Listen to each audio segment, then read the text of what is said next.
Welcome to Cartoonist Kayfabe. My name's Ed Piskor. I'm Jim Rugg. We started the channel almost 2 years ago, Jimmy, and we talked a little Sam Kieth, but I thought we could get in on some of his artwork at the molecular level, the Maxx Artist Edition. But first, what you been up to? Octobriana, 1976, world's first blacklight comic, in stores everywhere, online, wherever you buy comics, you can find this.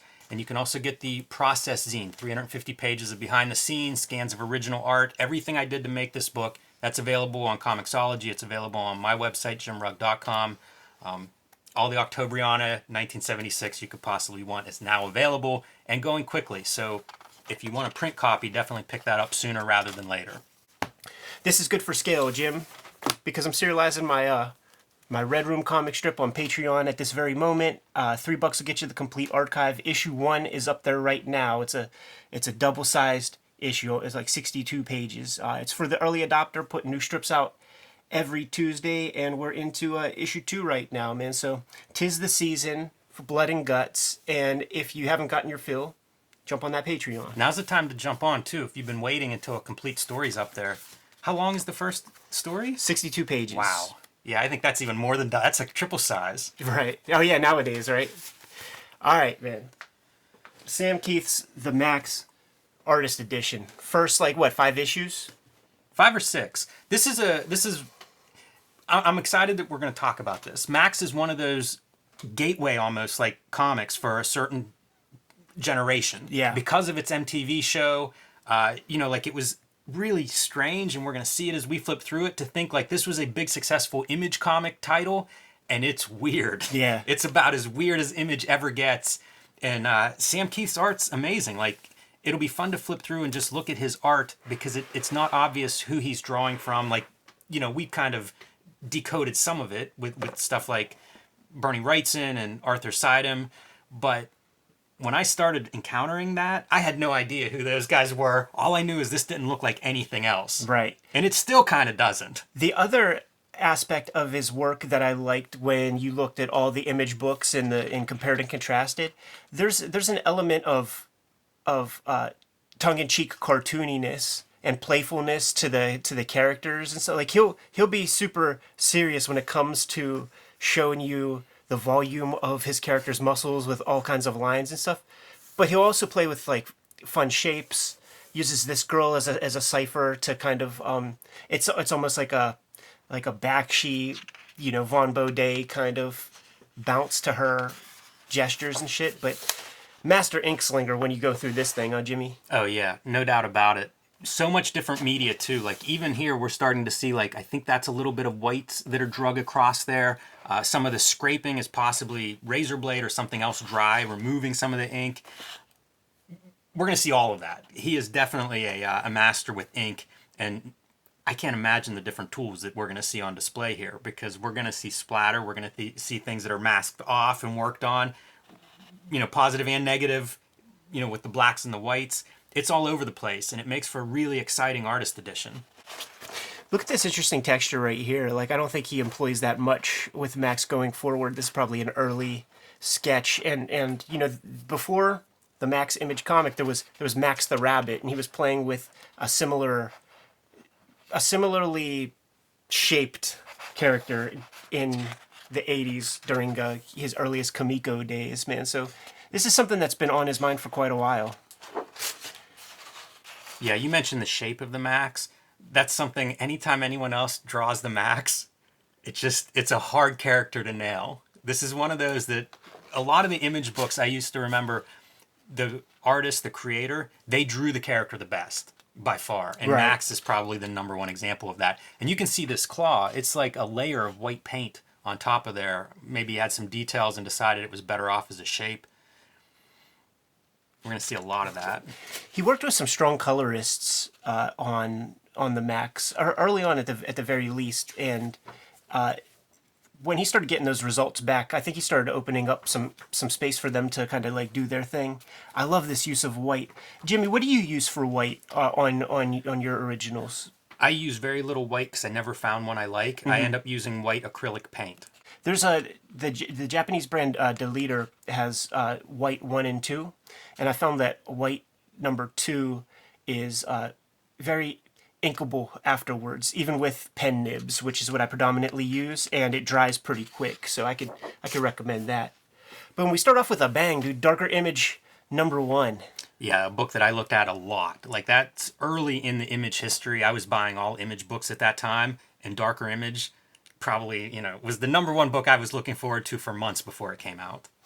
This is an interesting technique that we don't see Sam Kieth employ very much. And you could even see, it's probably impossible to see on the camera, but you could see the X-Acto line where he sort of cut Mask and Frisket so that he could sell us on some volume using spatter. Yeah, right away, page 1, you get to see him dipping into that collection of inking tools. Yeah, man. Great grass textures. He's a master of the organic, almost like still life. Yeah, that organic stuff is one of the things that really distinguishes him from, say, a Scott Williams or Danny Mickey. The stuff that was so popular with Image was a very precise crosshatch style, and this organic stuff you just didn't see as much. And there's obviously a history of this in comics. Like I think of the Bissett Toddleben Swamp Thing as being a high point for this kind of organic quality too. But man, early 90s, Marvel Image, you just weren't seeing that very much. So that was another thing that distinguished him. There's some good stuff to look at in here, like no idea what he used to get some of these kind of dirty organic kind of textures. Some of this stuff reminds me of Alberto Brescia's stuff, where it's like, how are you making some of these lines? Yeah. It looks like a little dry brush. And then also I like to think of this as a set where it's like, all right, Max, move out. Wolverine, come in, crouch on this log. Take your Olin Mills photo. Take your senior photo. Look at those tatters, man. He perfected the tatters on those Marvel Comics Presents covers. This is the shit where when you discover that Arthur Soydum, Sam Kieth wears it on his sleeve here. Yeah, no, never more than this image in my mind. It also, and it's not exact, but it reminds me of like the Never-Ending Story for some reason. Love this. This is just beautiful to me. The scale of that character, that giant walking by, really great. Cutting in the grass textures with white too, and this is so instructive because, everybody, there's a million copies of fucking Darker Image 1 out there. You've seen this stuff, and that came out when I was in about sixth grade, 5th grade, and I thought that every line of a comic book drawing was deliberate. So, like, I would try to skip a space and shit like that, and it's like, no, man, these guys are just kind of, when an artist is on, he's just vibing. I love that little piece of, like, ankle muscle penetrating the tall grass right there. Yeah, that's pretty strong. Great sweep. You're going to see a lot of interesting panel layouts, too, throughout this book. Oh, that's for sure. The organic hair quality is something to point out. Because, again, like Wolverine, super popular at the time, and Sam Kieth did a great Wolverine. Jim Lee doing Wolverine would be this very meticulous forearm hairs and stuff. So whenever you see these different hair qualities, it's a weird thing to think about. But I spent a lot of middle school thinking about it. Thinking about hair patterns on adult men. Girls like this comic. When it hit MTV, they started to become aware, and this is their kind of stand-in character. We mentioned how these characters have a cartoony quality. I wonder if that helped him get to a cartoon, on MTV. If whoever was putting that show together, if that's part of what attracted them to this. This is really cool stuff right here. You could go to your local Barnes & Noble. Now, this is, I think, is a screen, but it might not be, because there are these books that you could get like in the art section at Barnes & Noble where it's like, I don't know how they describe them. It's like public domain patterns. They're almost clip art, right? Sort of. And you could use that stuff, at your own will. This might be paper. It doesn't look... Well, I mean, I just don't know. It's mechanicals, you're right. It could be paper, it could be screens of some sort. But this would have been like pre-desktop publishing. There were a million of these things, to dress up to kind of DIY your own layouts and stuff. And that's what that is. It's a border. Yeah. This is an odd piece. Like, this made me wonder, even in Darker Image 1, like, did he draw this first? Because it's kind of like off-model a little bit, compared to like what we think of as the Maxx. It's a little weird. You mentioned Bernie Wrightson before, and can't help but think of Frankenstein when you see these parallel lines with the thicks and the thins. I always love this stuff. Whenever you get into like the edges of his like a big black area, and you get to see like the dry brush work. Right. And then Maxx #1, pretty iconic cover. Probably sold close to 1 million copies of that. I would guess. I see a lot of those whenever I'm digging around. That Image Year One is they fill the dollar boxes. Yeah. So here's a good first panel. Bizarre shape. Right. Man, I would take all the comics apart that I was reading at the time and just read them and reread them and stuff. And in the indicia, he would write little messages, and in the letters pages, people would be like, why are those panels shaped that way? And it was almost a speculation that the panel shape, that it meant something.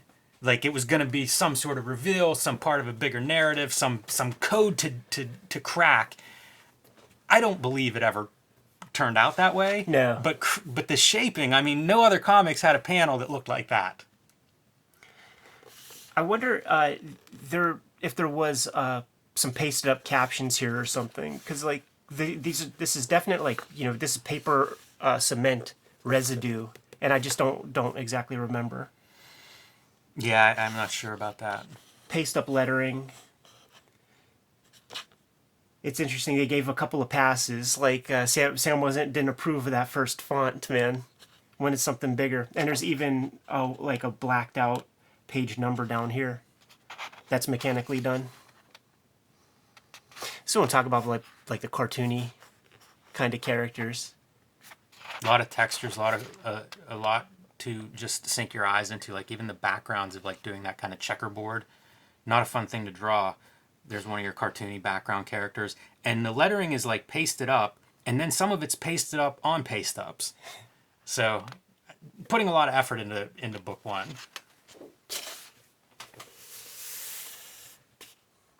The MTV cartoon was almost verbatim, and they used a lot of the compositions from the exact comic, and this is like an iconic image. The first, all of those guys from the early, Image boom, when they did their initial comic, they all know how to introduce the character. Like if they know anything about storytelling, they know that you got to do like a cool. You can't introduce your guy on page one, and when you do, you got to make it count. Living in that box. I like he comes out of the box and he's way bigger than the box is. Yeah, totally. Adds to that cartoony texture. He does a thing throughout where the figure just feels big. And we're going to see better examples where like sometimes the figure is like a full splash and we're only getting like a shoulder or an arm or something. But even like in this panel, it feels like this is a big character, right. Because he's breaking the panel, I guess, because he's curled up too. You imagine if he were to stand up, he'd be way bigger than that panel. A lot of muscles on him too.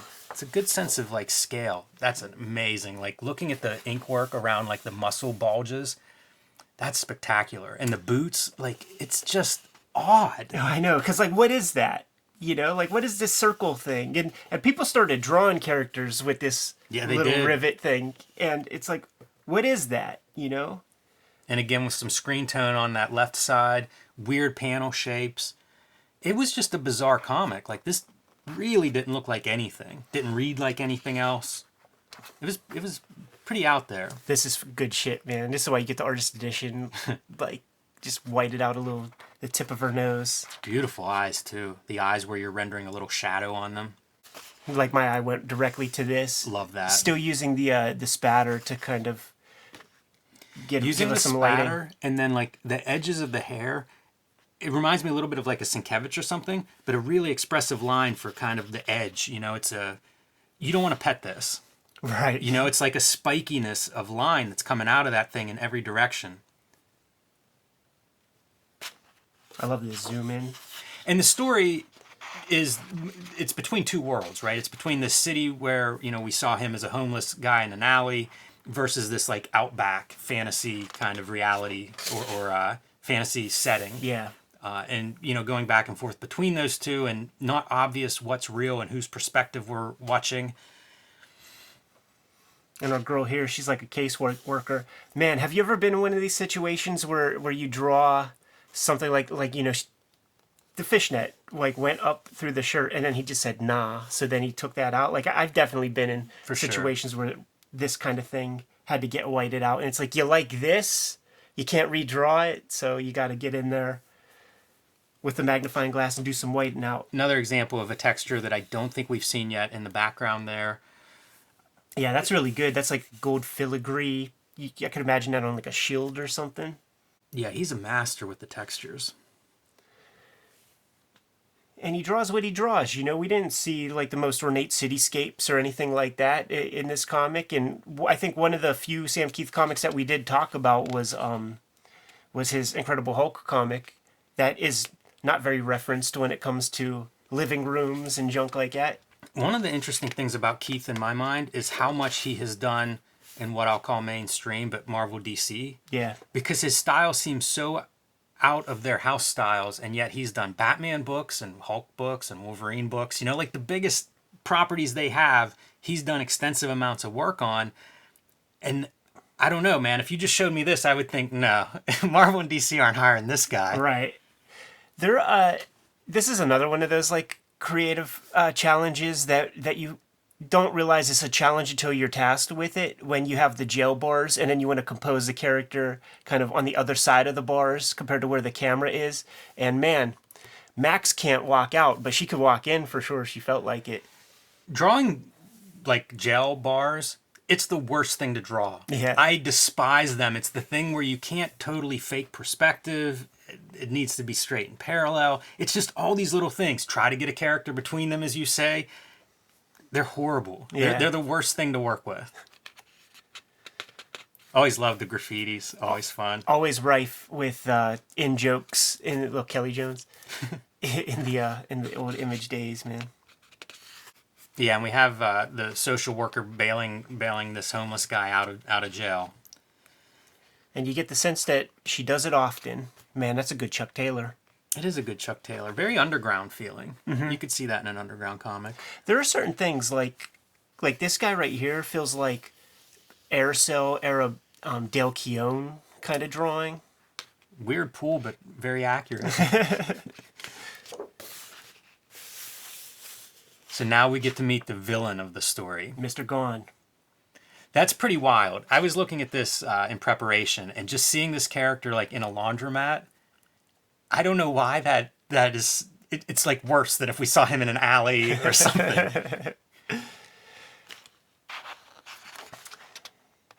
Cool compositions every panel. Like we haven't come to like one boring looking composition in any panel yet. His page layouts are phenomenal for that reason. Like it's constant. Every page is very different. This is cool as shit. I'm a sucker for like the 20 panel page. And there's a good shot of Mr. Gone. What Sam Kieth kind of got this kind of texture out of his toolbox at a certain point, and I'm sort of like that looks too rough. It's like alligator skin, and it's very unsettling to me. Especially it might be good for a villain. No, it definitely, and we saw it on the Maxx before, but there's something about it that just is like, it's so gross. There's a lot of drawing on that guy. It's almost like he had a time for how much he put into each page. That's a relatively simple page. It means Gone's face gets like 2 hours of just noodling. Fighting on top of a gas station. It's the Maxx at his most rabbit-like in those silhouettes. Yeah, and that's as simple of a composition as you're going to get. Two characters in profile facing each other. And there's the shot of the scale I'm talking about. Yeah. How big does Maxx look? He's almost like real size. If you extended him out, he'd be like 4.5 feet tall or something. Right. He's so mindful of lighting. He's not fooling us with any of the shapes he makes. Like if you put a piece of tracing paper over a Spawn or some of those Image guys, you could tell that they are faking certain things, but like he's showing you on Front Street where all these shapes are and how they fit in this very structured almost academic way, but obviously he perverts it for comic book fun. But he has some thought behind every I love line. this spread so much. Everything works for me here. I like these it's like Mr. Gone's like little henchmen. They're just mouths. They're just walking mouths. Yeah. Super simple but very effective. And I like the choice in the teeth. They're not like triangle sharp teeth. There's a couple of those, but they're all like different lengths and stuff, like jagged looking. Yeah. It's a good effect for horror. Very expressive lines on those is. Yeah. Yeah, there's some cool stuff with like the whites. Yeah, to McKeever-ish. Yeah, it is funny to think of like the family tree of this type of art. Look at that for your lettering. Beautiful. Prologue. Beautiful. I always wonder how this kind of thing is accomplished. Like, did a hand letterer come in, do the basic outline, and then Sam Kieth is like, I need to gussy this up and turn it into what it needs to be. Yeah, that's phenomenal. Those letter forms underneath are just perfect. Yeah. Using the circle template to different effect here. That's fantastic. The is in the refrigerator. Yeah. And just like you feel the weight of the is on that little rack, with that curve of the shelf, just fetishizing. This is a good one. A dude moping and talking about how he never gets to see anything cool, and then all this crazy shit's going on around him. I love that car, and I was gawking at the reflection. You see like the tree reflection, because doing shiny, you have to draw cars. If you draw comics, sooner or later you have to draw cars, right. And trying to figure out how to get that metallic look, not easy, not obvious, and it's brilliant to do the tree reflection in the car. It's super simple. It's just a silhouette shape, really just texture, but reads like a reflection perfectly. Yeah. And then all the chrome of the bumper and everything. Just one more chance for Kieth to show off what he can do. Lest we forget, man, this is the 90s, so you got to have the baggy gear. The boss jeans.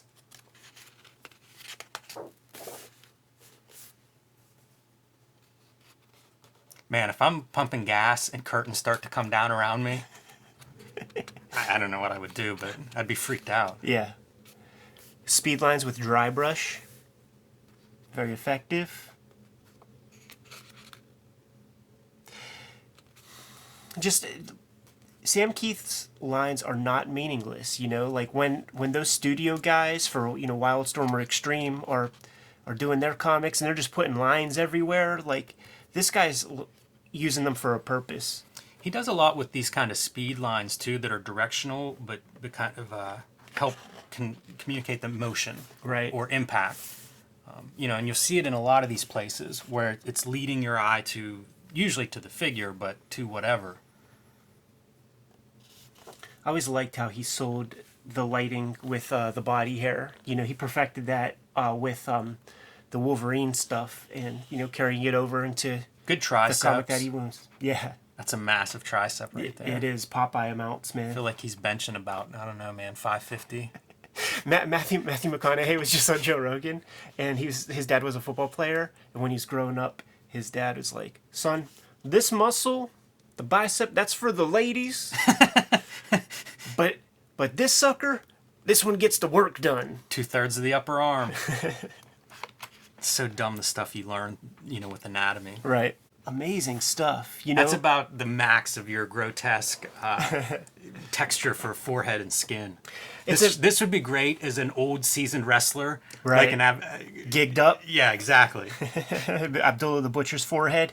Dusty Rhodes. Any of those dudes, man, they had road maps on those foreheads. This kind of thing is kind of a courageous drawing when it comes to the black and white line reproduction in the early 90s. Attempting something like this could really go wrong, and I think Sam Kieth has a few maybe 200-300 pages under his belt at this point. He knows what his stuff's going to look like when it's reproduced, so he has some balls and goes in there and puts some of those weird lines down. Also, after working on newsprint and Marvel Comics Presents and in the Hulk fill-in issue, he gets to come here and work on glossy paper. Like, right. Those black lines are going to be reproduced better than they ever have for him. Yeah.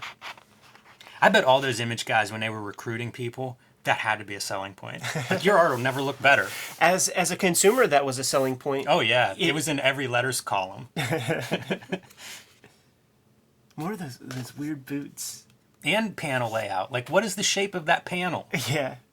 Talk to me, Sam. Yeah, it's like some sort of glyph. This is a nice texture for the leopard. No cheetah print. Mm-hmm. Yeah, and just like look at these backgrounds. Like, it's Sam Kieth world, you know, almost literally like a stage. I love the weight of the character. That's another thing that he's like extremely good at, is just conveying like the weight of his figures. Another great sign in lettering backgrounds with that bulldog bar. Little paste up gimmick, man, and then the little white out to hook us up with that 8. Oh, dude, look at that, man. Just showing a little piece of her hair. That's gross as fuck. And look, man, it won't turn off.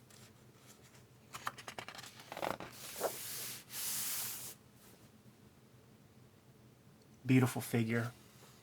Yeah, and what little bit I know of this story or can explain or understand is Gon and Julie being at odds. And of course, Maxx being, trying to protect her the way she frequently is protecting him in the real world. Yeah, like Sam Kieth was trying to deal with some heavy subject matter in terms of the story.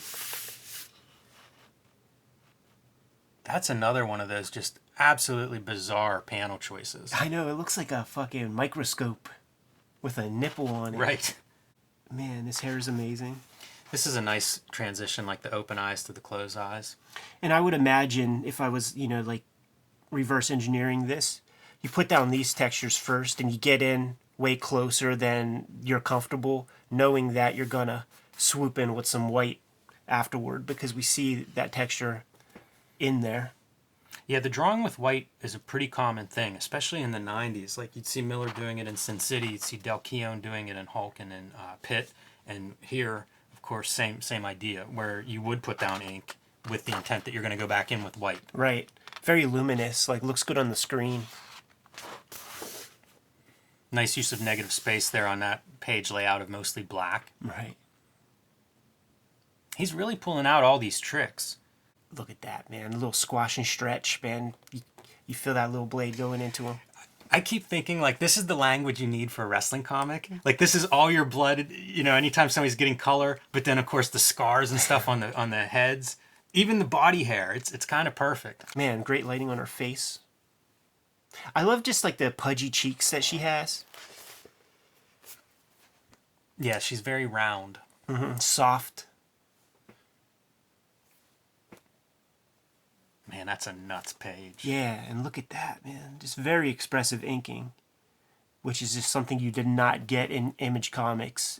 Great lettering everywhere. Yeah. That's that graffiti style approach to lettering. Is it Orzechowski? I don't think. No.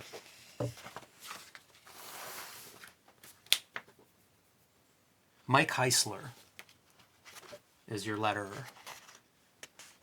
I think he did some art. We heard his name before. This was actually my first issue, Maxx number 3. Cool cover. There's a couple of pages like that cover that are like photocopy reproductions instead of the original art. Right. Which is pretty typical. Most of these artist editions, you'll get, especially if they're doing complete stories, you end up with a couple pages that aren't originals. Look at that, man. It makes you wonder, like, what kind of printer did they print that thing up on? And he's, adding some art to it. Funny to think of, like, letterers maybe being the cutting edge of, having the desktop machines and stuff in the early 90s. Yeah. This is fun. For whatever reason, he just wanted to... That's the stuff that I'm always curious about. And if you look, I don't know how much it's showing up on screen, but this is not just an extension of the panel. Like, there was a little gutter there. Yeah. Where this is just a corner that extends this scene. Like, you can see under the tape, I guess, is what that is. Right. You can see the road extending. So it's an extension of that scene, but it's its own panel, and ultimately he removes it. All right. I don't know what makes those choices. It's probably not in the script. Right, of course. Yeah, it makes me think about when we were interviewing Bissett and he was talking about his hatred of the rectangle. It just breaks up the rectangle. It leaves does. a little bit of negative space to break that up, and you could see that he never uses the grid and never has a perfect 10 by 15 image area where it's all used. There's always a little open area for him to play and to just give the piece some life. This is one of the most incredible pages. Yeah, I was gonna say, like, page layout wise, it reminds me a little bit of McFarlane, but this is one of the best. This is one of the coolest pages in here. If you look closely, you can see this cross section, which is like negative space. It's not bordered in, but we're seeing like the city part. Right. And then cross-referencing with the Outback. And when you see this comic in color, this is one of the most memorable pages because the color really helps sell the thing. It's so subtle here. And then, of course, you have the Goodyear blimp. The air shark, or the air whale. Yeah. Kind of like the cyborg and the cyborg submarine and Ghost in the Shell. Right. Put a tail on that. Yeah, that's an amazing sequence. The Outback is also the opportunity for him to just play with these weird designed characters. Love that character design. Whatever that like spherical ball face. The Outback's perfect too. Thinking about like duck-billed platypuses and kangaroos. All the animals that are like, there's like 2 animals combined for that one. and the beauty of it also for somebody who's doing like a regular kind of monthly comic is you could kayfabe a lot of shit. You don't have to photo reference that creature. Right. And it's Bob Ross type shit. Do these kind of mushrooms exist in this world, in that part of Australia or something? Well, they do now. I'd see little bits of like EC Comics when I'd look at this. The Roy Al Crankle. Williamsons, right? Frank Frazetta's. Yeah, absolutely, man. You could tell he's looking at good old Crankle. Man, this almost feels like Klaus Janson. Yeah, it's Frank different. Miller kind of lines. Feels like a real intention to have that different line quality and texture. For sure, especially after looking at 75 pages or so of this like super ornate kind of stuff. It's just so different. Another piece is the contrast between like the whites of these and then like let's go the opposite. It's really pushing for interesting pages. I don't know that people value this kind of page composition as much. I'm sure there are a few artists that do, but by and large, I just don't see it. It's Right. it's often a very script-driven breakdown of like, 7 panels on this page.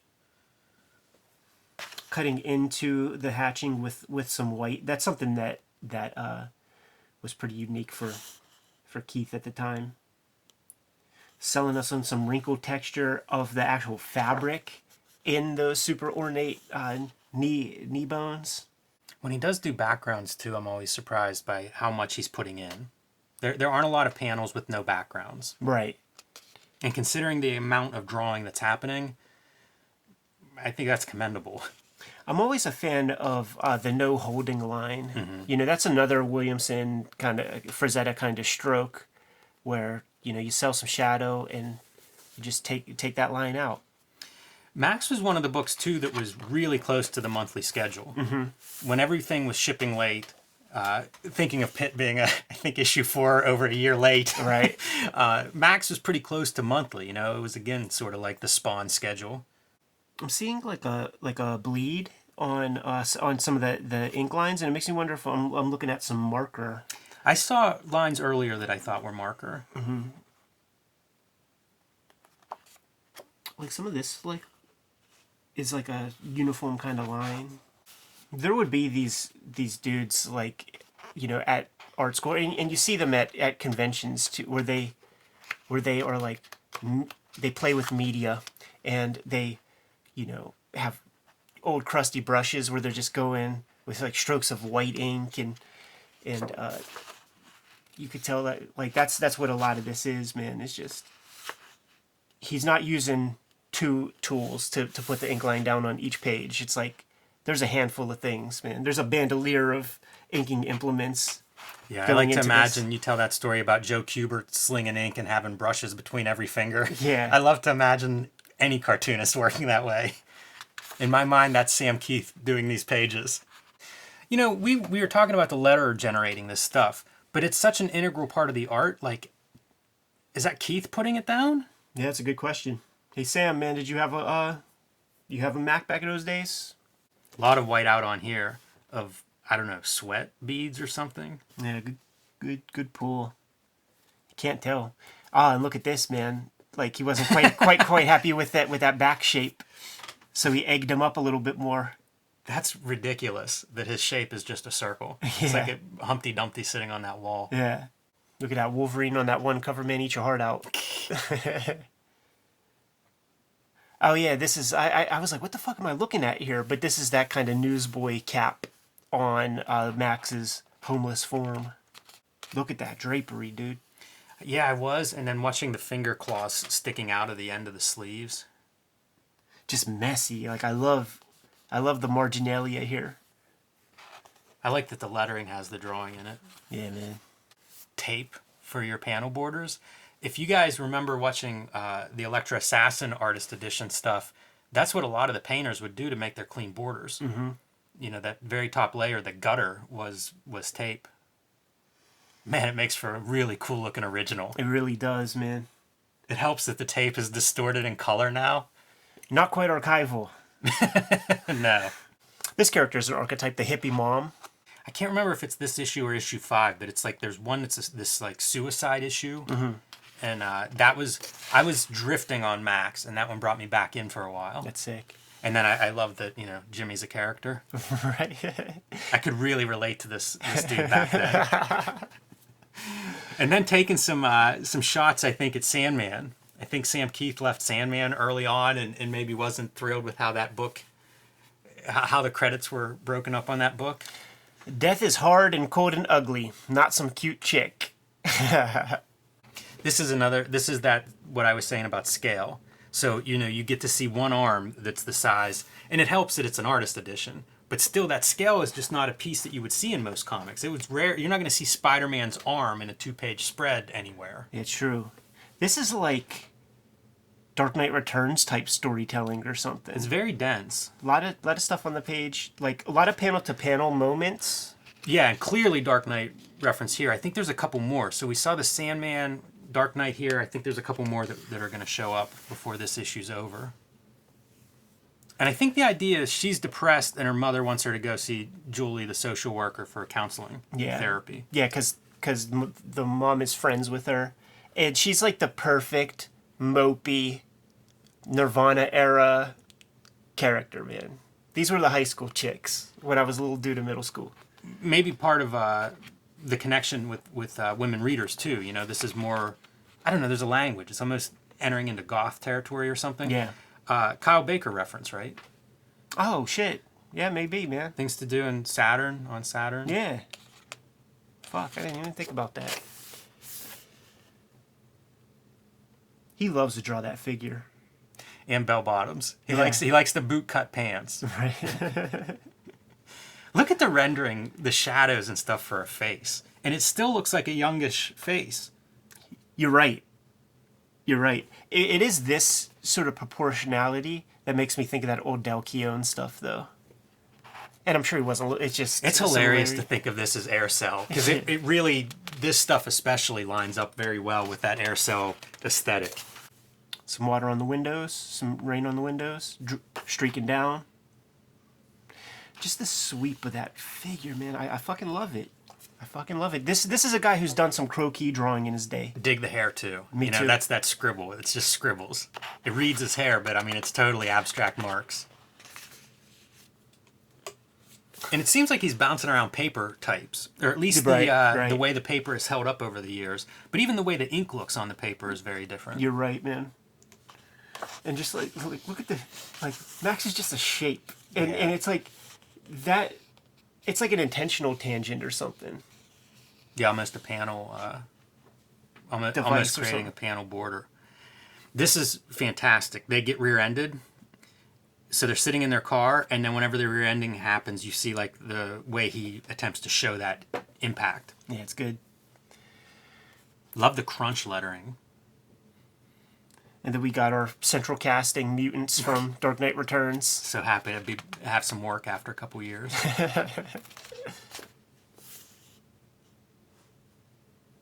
But Maxx could see who they really are. It's like they live. I'm in love with these kinds of things, man. This is a super abstraction of an arm. Yeah, it's what Andrew Loomis tells you not to do, man. No straight lines. But when you get in design, you can play like that. It's so perfect, too, because you have the almost triangle of the arm, but also the perfect circle of the arm's arc as it's going into the is. Yeah. You feel like it stops. So it's like this, a real quick motion, and it stops, and it's... Yeah, there should be a good sound effect for that. Pinning it to the door. This is great. This is, I think...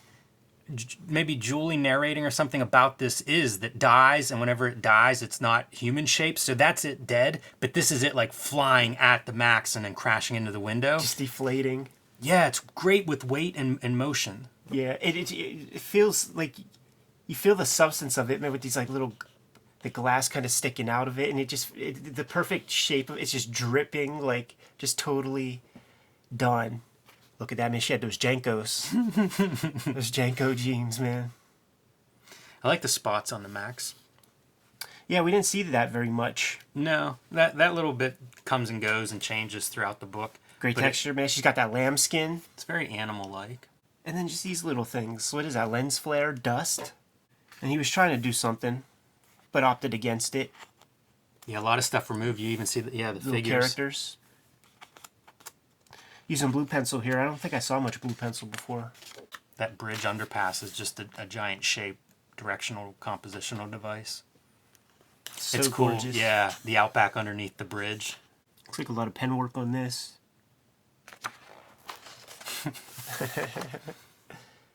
What are we? Is this a key? You tell me. I spent a lot of my youth trying to decipher what that was, and with no luck. Even the couch is sort of like a repetition of his shape. It's like he's laying in front of himself. Right. So we're going to get into some weird territory here, this issue. Is that this issue? It is. This is photocopy manipulation, right? Yeah. Yes, absolutely. I love it. We're starting to see our paste Just ups try here, everything. man. That's like our WB mascot frog character. Sam Kieth showing us that he could draw a real rabbit. And That real rabbit is a little bit of like Todd McFarlane showing us he can draw cute. All right. All right, so Dave Feiss. I actually pulled the issue that this original art is from.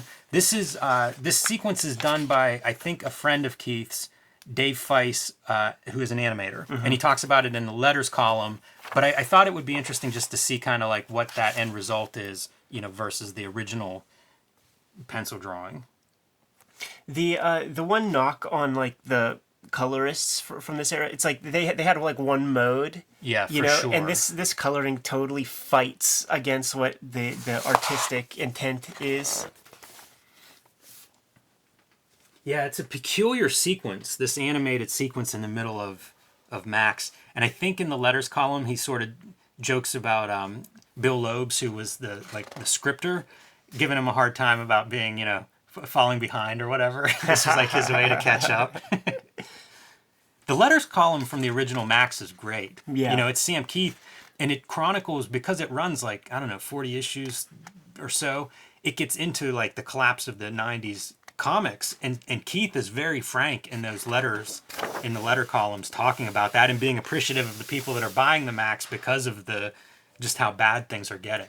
I'm so glad you brought that up, because I connected with people, and there would be like classified ad section in the back, and before the internet, like I connected with a couple of people through the classifieds, and it was some Ralph Cran, like we were gonna take over the world and make a new superhero comic, and nothing didn't see the light of day, like nobody really did anything, but it provided that opportunity, and it felt like a bit of a community just before we all started jumping into the World Wide Web. Combination of Sam Kieth with Feiss's animation style. It's a really cool technique, and hard to reverse engineer. Like I don't see paste ups here, but it's this very textured line, and I just don't know if it's a Xerox of pencils. It's peculiar. I will agree with that and offer no further insight. Yeah. I don't know exactly how that's made.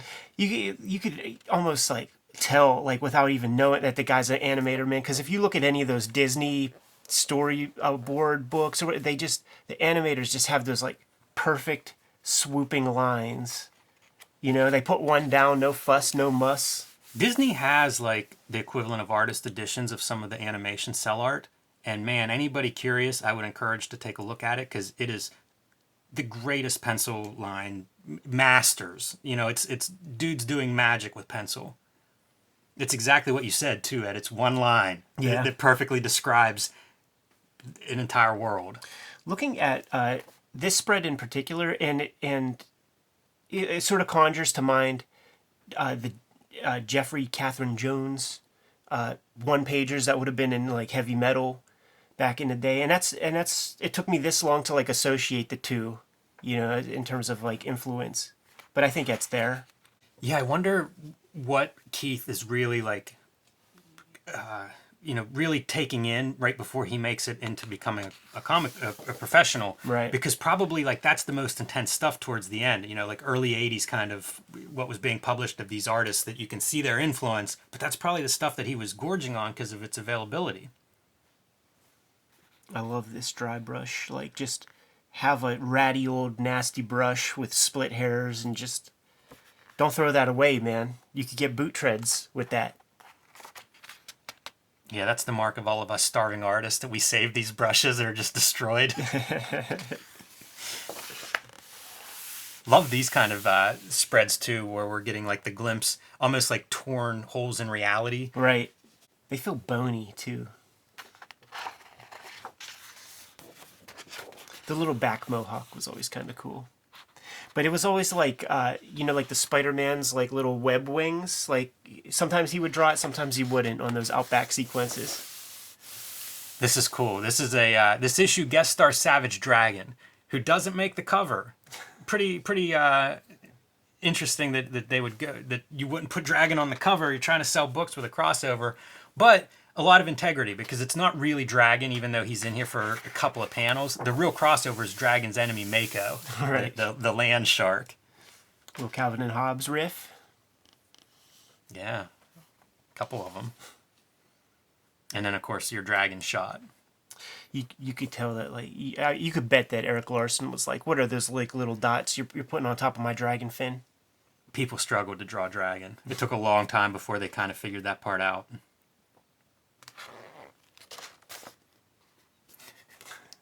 Here he comes. It's great. Max reacts as if it's common that land sharks are a thing. Dangerous, but a thing. Like he's not taken totally off guard by a land shark. I that's such a fun, like Larson maybe should have given Mako to Sam Kieth.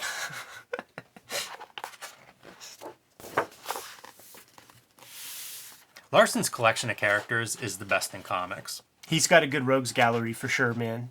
And it also, like, when he talks about, like, you know, I designed most of these characters when I was a kid, I say, yeah, I bet you did. Like, there's a lot of knives on that guy, man. It, you know, defies adult logic. And I earlier mentioned the Is teeth being a good choice as being more, you know, squared off. The triangle teeth work really well, too.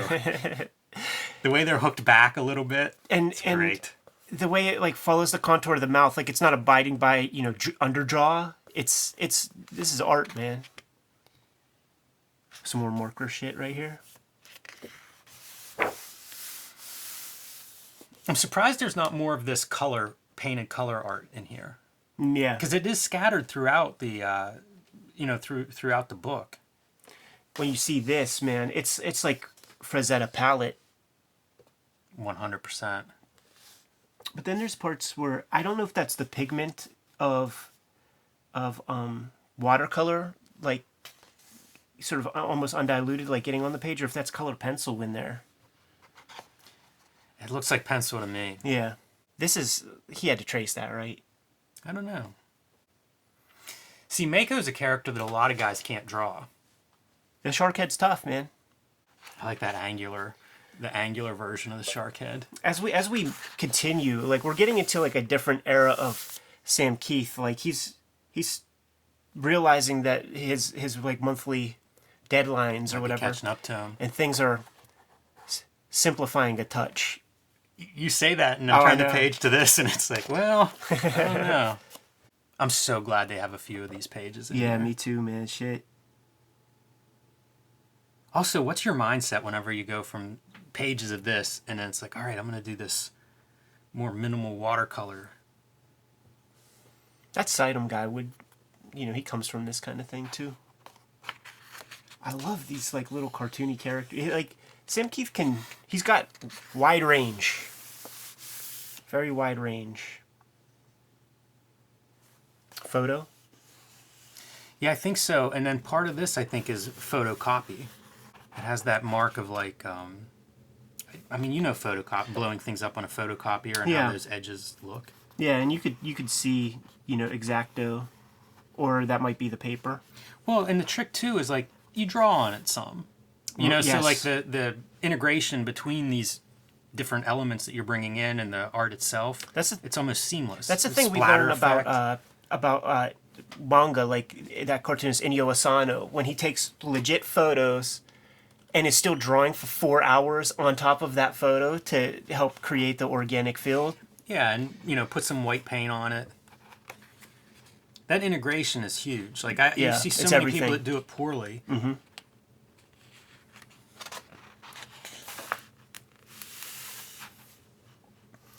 Several different kinds of lettering, pasted up.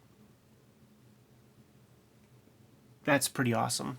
And another one of those crazy weird ass shapes. And reversing out your lettering. Like we've seen this chung chung chung sound a lot. Usually, it's not with the white on black. Maxx is upgraded. He's got a mansion now. I think he'll fit better in that. Just seemed like such a tight fit in the box. Some more of these dudes that you just know are not long for this world. And notice that he's continuing to work on the chung lettering. In the beginning it was just so straightforward, pasted up, and now we see him distorting it, I assume, with a photocopier. Right. But not settling. Love that screaming lettering effect. Yeah, another one of those examples of like, where's the division of labor there? Because it has the marks feel like the marks here. So, that Sam Kieth. On this one, I would bet it is. Yeah, that's my guess too, but just a guess. Yeah. I don't know how easy it was to send pages back and forth. Right. Expensive. And then also just like the insecurity and anxiety of trusting FedEx with your art, all those guys have one story where stuff got fucked up and lost or whatever. Yeah, now I'm curious what the process was, because you have a scripter on this book. Right. So Loeb must be working from finished art. I mean, this art would be really hard to go from a plot and like write a script out for this. You almost have to see this art. Sure, but we can't forget that old tool called the fax machine. It would have made some stuff like... Or photocopies too. It might cost a few bucks, but you but also have to worry time. About losing your art or anything. Yeah, time is a big one. Yeah, so the fax machine is instantaneous, or at least 28 baud. How's that for motion, Jimmy? Motion and your directional lines. Put the eye back in there. It's full circle. Oh, and he even busts out a little 70s stipple. And just when you thought like he couldn't take the tatter texture, the phone cord texture to its limits, he lets you know that he's always got a couple of tricks up his sleeve, man.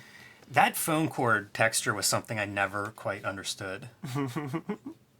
It's such a nutty thing. I don't know that it describes anything. It's like, in the era of like biker shorts, like that spandex, when that spandex would fray, it would...